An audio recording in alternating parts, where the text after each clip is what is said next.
Hi, I am Ashutosh Pankaj. I'm a student of IIT Bombay Computer Science, third year. I'll be graduating in 2024. Uh, I belong to a village called Domchach, which is in district of Koderma in Jharkhand.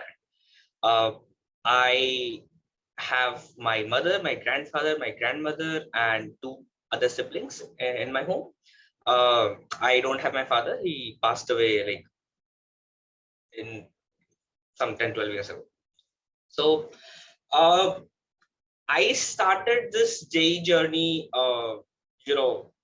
from that village, dreaming of going to some engineering institution, doing something good about in life. Didn't think of specifically IIT that time, but yeah, somehow, I just landed up here. So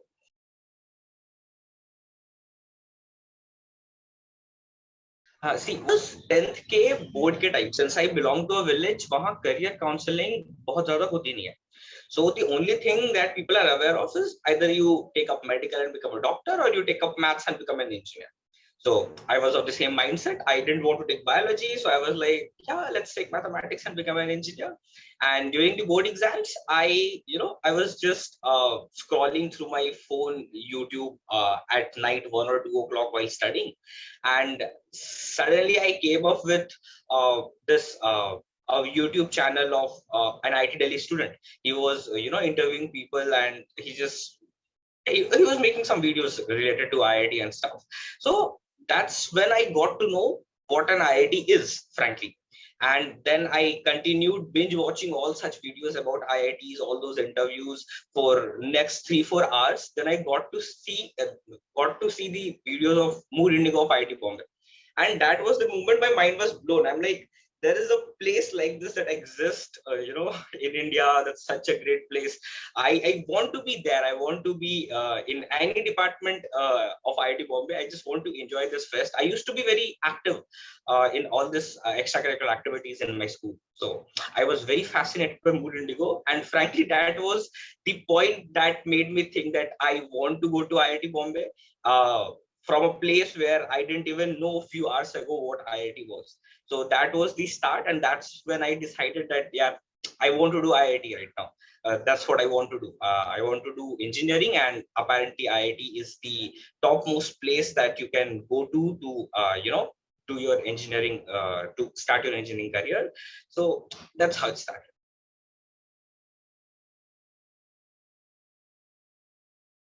See, IIT's this journey of IIT requires you to be consistent, and it requires some really good effort from your side. It's quite competitive. Getting into top IITs is not a joke. So apart from doing classes and all, you need to devote time in completing what has been taught, what you need to do constant revision, constant problem solvings, and all those stuff for the entire 2 years of journey. So it's not about how much time you invest, it's more about how much time you specifically as a person need to invest. Someone can study one particular chapter or solve, let's say, 10 number of questions in 1 hour. You might take half an hour or might take 1.5 hours. So it depends, up to you. Set a target, be consistent for this 2 years. I did devote the number of hours that I needed to. Someone else, of let's say my friend, he devoted lesser number of hours, still got better rank. Someone else devoted more number of hours, still could not get the rank as me. So you need to personalize that for yourself, is what I feel.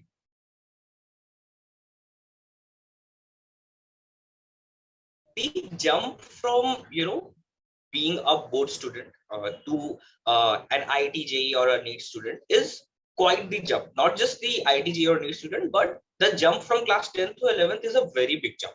So apparently, studying just few hours, 1 or 2 hours a day, to studying 7 8 hours a day is quite the jump. The academic pressure, everything is very difficult. So the first 2 3 months, I have cried a lot. I literally cried a lot. Ki yaar, I can't understand what is happening. I can't understand the topics, what is going on. People out there are so smarter than me. I have never met such smart people in my life before. So there are lots of academic and mental issues that you'll face during this journey. But it's like, if you just are consistent, doesn't matter if someone is smarter than you, but you are consistent for 2 years, you can bridge this gap very well. So it's all about, how consistent you are, how much faith you have, how much confidence you have in yourself. I want to do this, I want to do this constantly for 2 years. If you can do that, you can achieve it.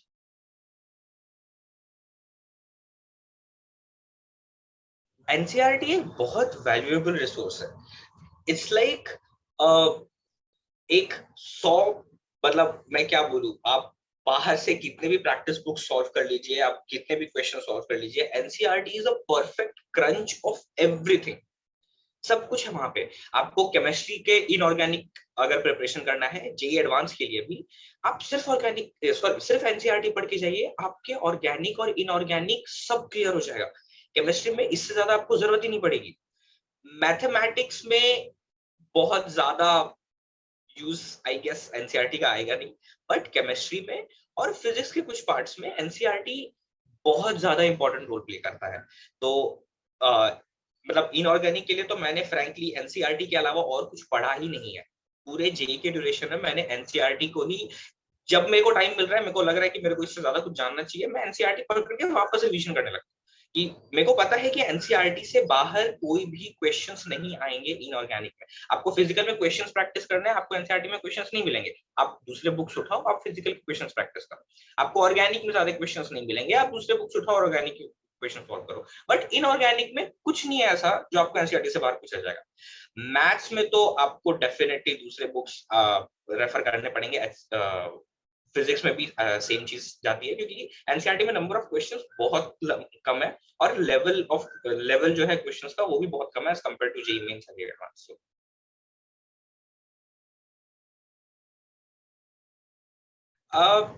Physics mostly याद करने या फिर physics में concept समझना ज्यादा जरूरी है.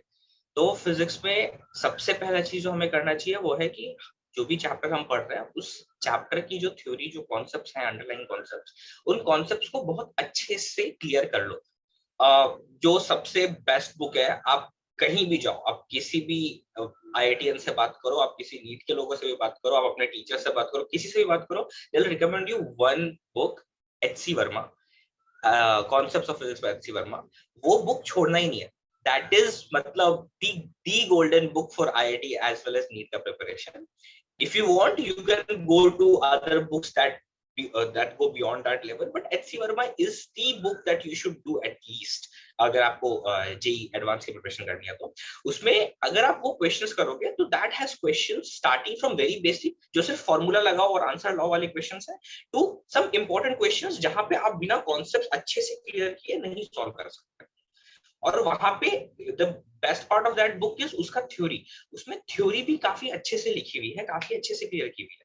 तो मेरे हिसाब से फिजिक्स करने के लिए आपको अपने कॉन्सेप्ट्स एकदम बेस से क्लियर होने चाहिए. आप वो कॉन्सेप्ट्स क्लियर कीजिए, आप फिर उस पे क्वेश्चंस प्रैक्टिस कीजिए. क्वेश्चंस प्रैक्टिस करना बहुत इंपॉर्टेंट पार्ट है आईआईटी जेईई के जर्नी का. आप जितना ज्यादा क्वेश्चंस प्रैक्टिस करोगे, आपको रियलाइज होगा कि आपको कॉन्सेप्ट्स अच्छे से क्लियर है या नहीं, और अगर नहीं अच्छे से क्लियर है तो you go back and revise those concepts और look for a different source, और उस जगह से जाके वो कॉन्सेप्ट्स क्लियर करिए और उसके बाद वापस आके क्वेश्चंस प्रैक्टिस कीजिए.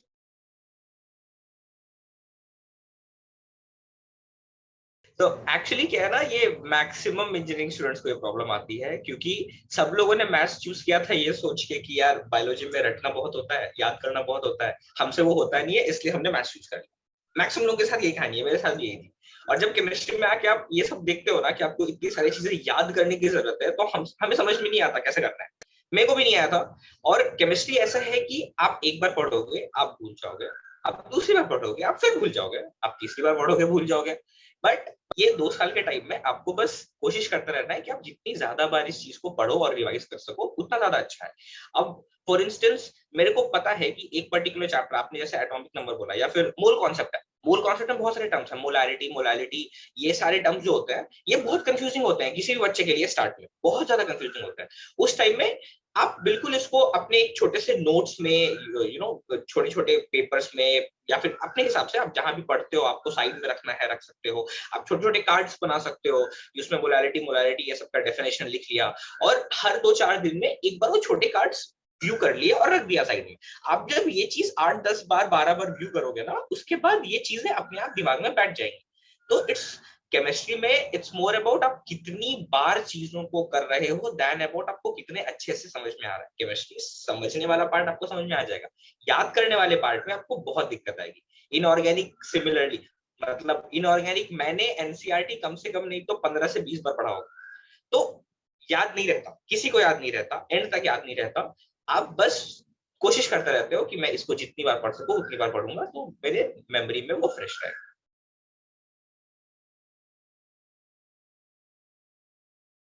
मैथ्स में कोई स्टैंडर्डाइज बुक तो एज सच फिजिक्स में जिस तरह से है कि फिजिक्स और केमिस्ट्री में है कि केमिस्ट्री में एनसीईआरटी फॉलो कर लो, फिजिक्स में एचसीएफ फॉलो कर लो, एक स्टैंडर्डाइज बुक मेरे को तो नहीं पता जो मैथ्स में लोगों ने फॉलो कर रखी है।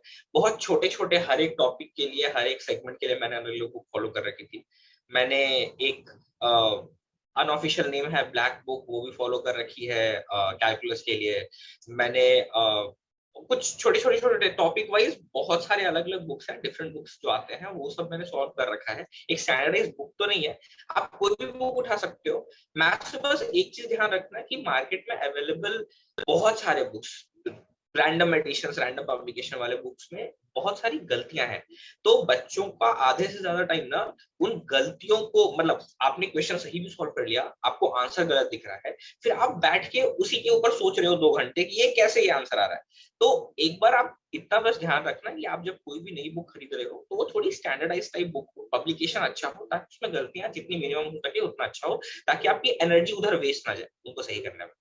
और मैथ्स में आप जितना ज्यादा प्रैक्टिस करोगे, जितना ज्यादा लेवल ऑफ क्वेश्चंस प्रैक्टिस करोगे, और सबसे अच्छी चीज है ना, आपके पास इतने ऑनलाइन रिसोर्सेज हैं, आपको सैंपल पेपर्स ऑनलाइन मिल जाएंगे, आपको topic wise sample papers online मिल जाएंगे, आप उनको उठा के प्रैक्टिस कर लो।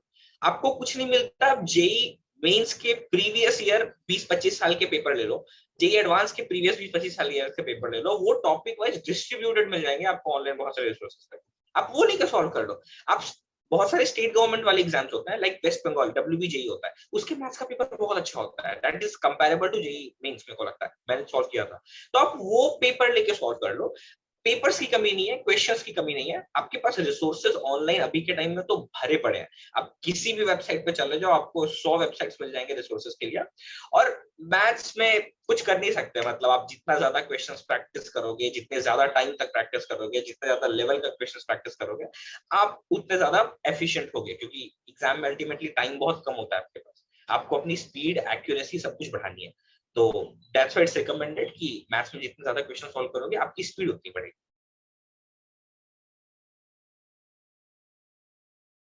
ये ना बहुत कॉमन क्वेश्चन है, ये मेरे को भी मेरे बहुत सारे जूनियर से पूछ रखा है, और इसका कोई परफेक्ट आंसर नहीं है। I tell you why. अब लेट्स से कि मुझे एक सब्जेक्ट अगर मैं 4 घंटे लगातार पढूं तो मैं ज्यादा एफिशिएंटली पढ़ पाता हूँ। मैं अगर हर एक घंटे में सब्जेक्ट स्विच करूंगा ना, तो मेरा दिमाग ऐसा लगता है कि मैं किसी सब्जेक्ट में कुछ भी नहीं कर रहा। डजेंट मैटर, हो सकता है मैं पढ़ रहा हूँ फेजेस में, लेकिन मेरे दिमाग को ऐसा लगता है कि मैं कुछ भी नहीं कर पा रहा, क्योंकि मैं एक एक घंटे ही दे रहा हूँ सबको। तो मेरे लिए बेटर होता है कि मैं एक सब्जेक्ट पकड़ के 3 घंटे 4 घंटे लगातार पढ़ लूं। मैंने अपने जूनियर से बात कर रखी है, उन्हें एक सब्जेक्ट 4 घंटे पढ़ने में दिक्कत होती है, उन्हें बोरिंग लगता है। तो वो लोग हर 1-1.5 घंटे पे सब्जेक्ट स्विच करते हैं। अभी 1-1.5 घंटे मैथ्स पढ़ा, मैथ्स में बोर हो गए या फिर ये क्वेश्चंस नहीं हो रहे थे, थक गए, तो मैंने मैथ्स बंद करके फिजिक्स खोल लिया। अब मेरे को इंटरेस्ट आ रहा है वापस से पढ़ने में, तो मैं टाइम वेस्ट नहीं कर रहा इस वजह से। तो ऐसा कोई स्पेसिफिक पैटर्न नहीं है जिसको तुम फॉलो कर सकते हो, जिससे तुम्हारा टाइम सबसे एफिशिएंट होगा। तुम्हें वो पैटर्न खुद देखना पड़ेगा। तुम एक दिन में, मोस्टली जो रिकमेंडेड पैटर्न मैंने भी लोगों को दिया है वो ये है कि 3 सब्जेक्ट्स फिजिक्स केमिस्ट्री मैथ्स में थे, एक दिन में 2 सब्जेक्ट तो जरूर पढ़ो। मतलब ऐसा मत करना कि फिजिक्स पकड़ लिया तो पूरा दिन बस फिजिक्स ही पढ़े, 2 सब्जेक्ट तो एटलीस्ट जरूर पढ़ो एक दिन में। अब ये तुम पे डिपेंड करता है, अगर तुम तीनों सब्जेक्ट एक दिन में पढ़ना चाहते हो, तीनों सब्जेक्ट पढ़ सकते हो, तुम्हारे लिए ज्यादा एफिशिएंट है, तो बिल्कुल करो। और किस पैटर्न में पढ़ना है ये भी तुम्हारे ऊपर है। अगर स्ट्रेच पे पढ़ना तुम्हारे लिए ज्यादा बेनिफिशियल है तो स्ट्रेच पे पढ़ो। अगर तुम्हें लगता है कि बैचेस में पढ़ना तुम्हारे लिए ज्यादा एफिशिएंट है, 1 घंटे फिजिक्स, 1 घंटे मैथ्स, फिर 1 घंटे फिजिक्स, फिर 1 घंटे मैथ्स, तो वैसे करो। यू नीड टू लुक कि तुम्हारे लिए क्या काम कर रहा है। मेरे लिए स्ट्रेच पे पढ़ना काम किया, मेरे किसी दोस्त के लिए स्ट्रेच पे पढ़ना काम नहीं करता था। तो that is very personalised for you, आपको फिगर आउट करना पड़ेगा।